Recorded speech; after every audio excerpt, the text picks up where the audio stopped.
সহজ কাজে আপনাকে স্বাগতম। আজকের এই ভিডিওতে আমরা দেখব কালার পিকার টুল কি এবং এটি কিভাবে কাজ করে। এই টুলের মাধ্যমে আপনি খুব সহজেই যে কোনো ইমেজ থেকে সঠিক রং সংগ্রহ করতে পারবেন।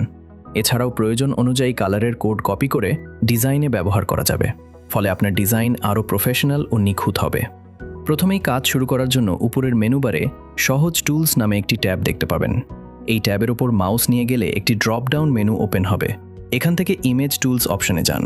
এরপর তালিকা থেকে কালার পিকার টুলে ক্লিক করুন। এতে করে আপনি সরাসরি কালার পিকার পেজে চলে যাবেন।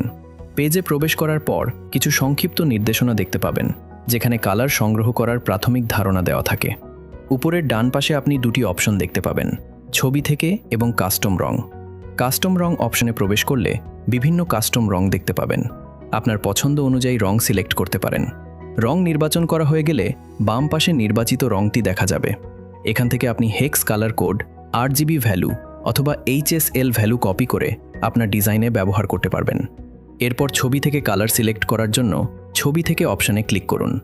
ঠিক নিচেই একটি বড় আপলোড বক্স থাকবে। এই বক্সের মধ্যে ইমেজ ফাইলটি আপলোড করতে হবে। মনে রাখবেন, ফাইলটি অবশ্যই 50 মেগাবাইটের বেশি হওয়া যাবে না। আপলোড সম্পন্ন হলে আপনি ওই ছবির 9টি প্রধান রং দেখতে পাবেন। এখান থেকেও আপনি পছন্দের রং নির্বাচন করে হেক্স কালার কোড, RGB অথবা HSL ভ্যালু কপি করতে পারবেন। অথবা ইমেজের নির্দিষ্ট কোনো রং সিলেক্ট করার জন্য আপলোড করা ছবির উপর মাউস হোভার করলে একটি বৃত্তাকার জুম লেন্স দেখতে পাবেন। এই লেন্সটি আপনি যে রংটি নিতে চান সেখানে নিয়ে গিয়ে একটি ক্লিক করুন। এরপর সেই রংটি নির্বাচিত রং হিসেবে প্রদর্শিত হবে। এখন সেখান থেকে হেক্স কালার কোড, RGB অথবা HSL ভ্যালু কপি করে যেখানে প্রয়োজন সেখানে পেস্ট করুন।